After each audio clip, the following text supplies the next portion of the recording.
오늘 함께 볼 하나님의 말씀은 이사야 17장 1절에서 14절까지 말씀입니다. 이것은 다마스쿠스를 두고 하신 엄한 경고의 말씀이다. 다마스쿠스는 성읍 축에도 들지 못하고 허물어진 무더기가 될 것이다. 또한 아로엘의 성읍들이 황무지가 될 것이다. 그 성읍들은 양떼의 차지가 되며 양떼가 누워도 그들을 놀라게 할 자가 하나도 없을 것이다. 에브라임은 무방비 상태가 되고 다마스쿠스는 주권을 잃을 것이다. 이스라엘 자손에게서 영광이 사라지듯이 시리아의 남은 백성도 수치를 당할 것이다. 만군의 주님께서 하신 말씀이다. 그날이 오면 야곱의 영화가 시들고 건강하던 몸이 야ვილ 것이다. 그들은 곡식을 거두고 난 텅 빈 들처럼 될 것이다. 곡식을 거두는 자가 곡식을 다 거두어 들인 그 들판, 사람들이 이삭마저 다 줍고 내버린 들판, 이삭을 다 줍고 난 르바임 들판처럼 될 것이다. 그들은 열매를 따고 난 올리브 나무처럼 될 것이다. 마치 올리브 나무를 흔들 때에 가장 높은 가지에 있는 두세 개의 열매나 무성한 나무의 가장 먼 가지에 남은 네다섯 개의 열매와 같이 될 것이다. 주 이스라엘 하나님께서 하신 말씀이다.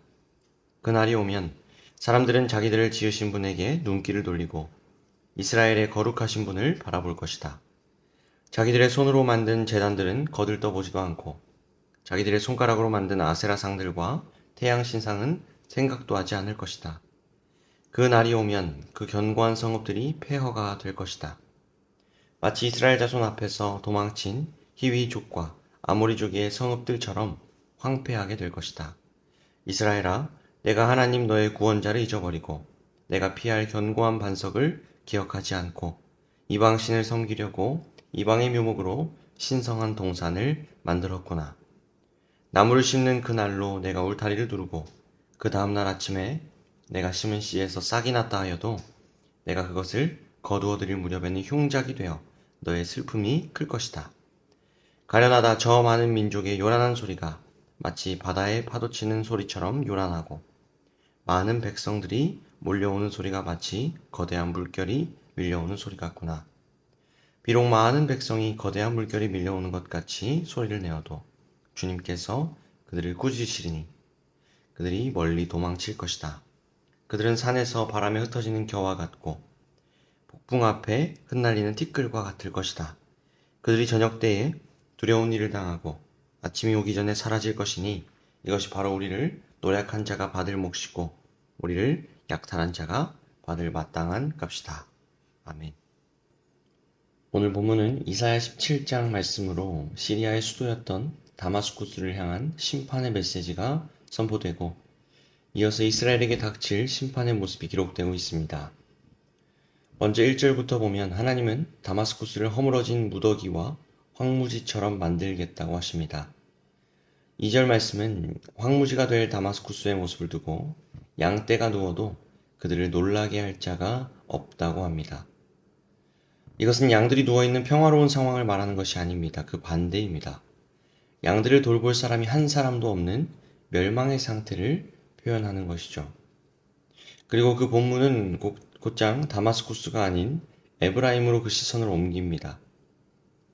에브라임은 북이스라엘을 대표하는 한 지파로 오늘 본문에서는 북이스라엘을 상징하는 말로 쓰입니다. 그런데 그 에브라임의 상태가 다마스쿠스와 별반 다르지 않고 같다고 이야기합니다. 무방비 상태이고 그 영광이 모두 사라지며 백성들이 수치를 당할 것이라고 합니다. 왜 이렇게 된 걸까요?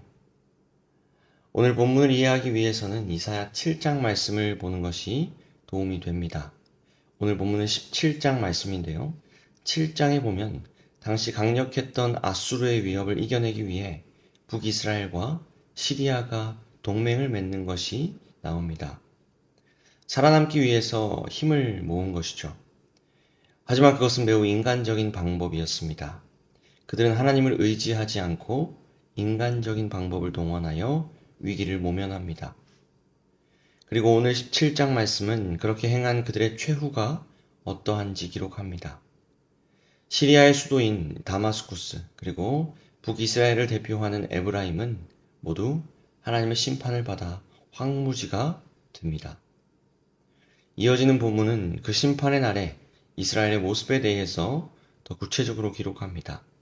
4절을 보면 건강하던 몸이 야위듯이 이스라엘의 모습이 점점 말라가고 있다고 합니다.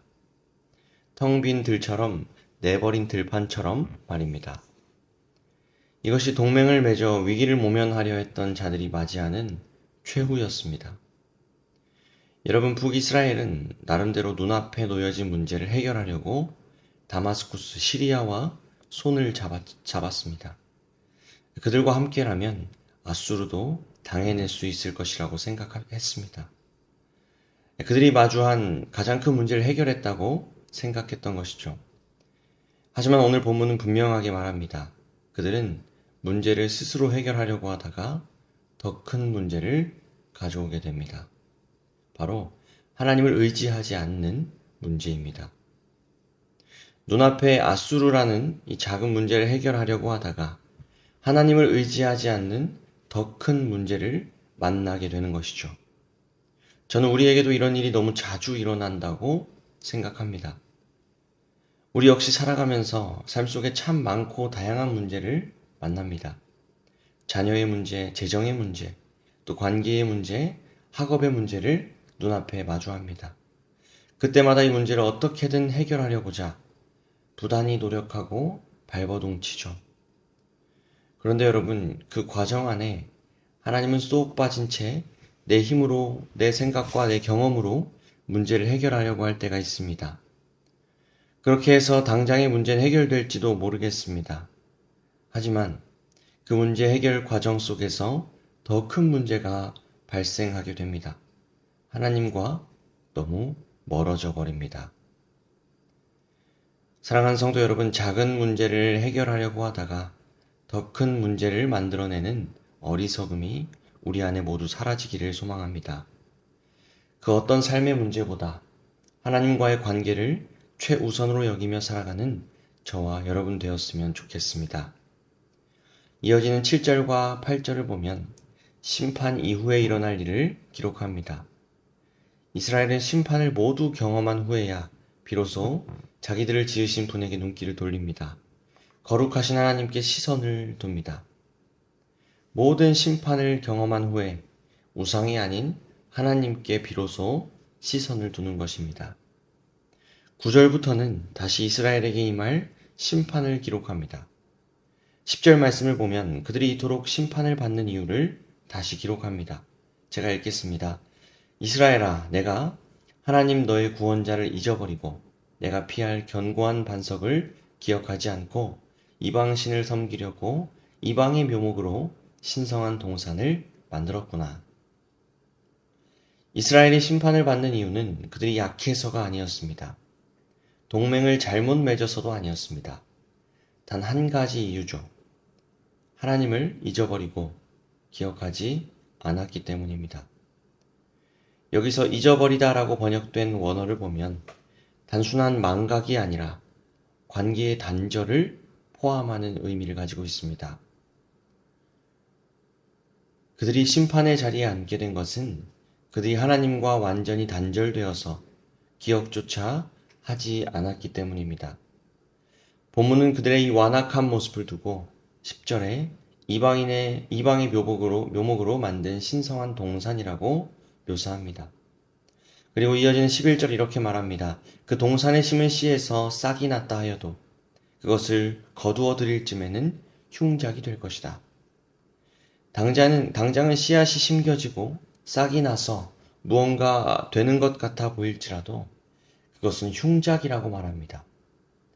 이 말씀은 앞의 내용과 이어집니다. 당장은 무언가 될 것 같고 열매가 맺힐 것 같더라도 흉작이라는 것이죠. 그곳에는 하나님이 계시지 않기 때문입니다. 여러분, 시편 127편을 보면 이런 말씀이 있습니다. 주님께서 집을 세우지 아니하시면 집을 세우는 사람의 수고가 헛되며 주님께서 성을 지키지 아니하시면 파수꾼의 깨어있음이 헛된 일이다. 아멘.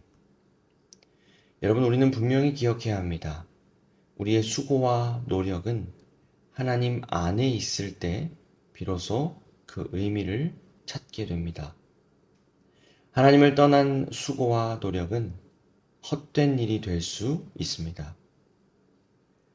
참으로 감사한 것은 오늘 본문 마지막 12절에서 14절, 하나님은 또다시 선지자를 통해 적국 아수르의 멸망을 예언하십니다. 조금 전까지 하나님을 떠난 이스라엘을 심판하시겠다고 하시다가 이제는 적국 아수르를 멸망시키겠다고 하시죠. 이것이 어떤 의미일까요? 하나님의 백성 이스라엘은 심판받을 것이지만 그것이 영원하지 않다는 것을 의미합니다. 하나님은 이스라엘에게 다시 기회를 주시고 다시 회복시키겠다는 그 하나님의 열심이 오늘 본문 마지막에 드러나고 있습니다. 사랑하는 성도 여러분, 하나님은 오늘 우리가 다시 회복하기를 원하십니다.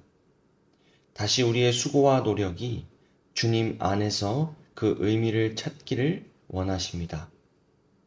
스스로 문제를 해결하는 어리석음을 버리고 하나님을 의지하며 나아가기를 원하십니다. 그 하나님의 부르심 앞에 순종하며 오늘 하루 살아갈 수 있는 저와 여러분 되시기를 주님의 이름으로 축복합니다. 기도하겠습니다.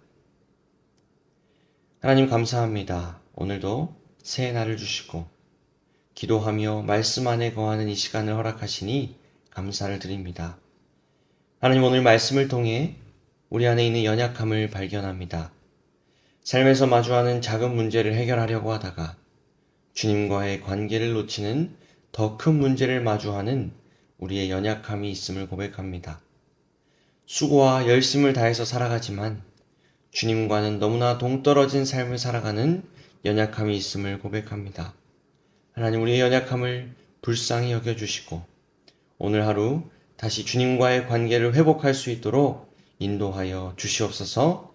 우리의 열심과 노력이 엉뚱한 방향으로 나아가지 않게 하시고 오직 주님께 영광이 되며 주님의 기쁨이 되기를 원하며 살아가는 우리 더양산 공동체 되게 하여 주시옵소서. 주님 오늘 새벽에 한국에 도착한 이 네팔팀을 위해 기도합니다. 수고한 단기봉사 선교팀 모든 팀원들에게 하나님의 위로와 평안을 더하여 주시옵소서. 그곳에서 받은 은혜를 잘 간직하게 하시고 다시 돌아온 일상 속에서 그 은혜를 잘 흘려보내며 살아가게 하여 주시옵소서. 다가오는 주말 초등부 성경학교와 청소년부 수련회를 위해 기도합니다. 참여하는 모든 학생들이 신앙적으로 더욱 성숙해 되는 시간 되게 하여 주시고 하나님을 인격적으로 만나게 하여 주시옵소서. 준비하는 모든 손길마다 지치지 않게 하시고 감사와 기쁨으로 모든 사역 감당케 하여 주시옵소서. 감사드리며 오늘도 살아 역사하시는 살아계신 예수님의 이름으로 기도드립니다. 아멘.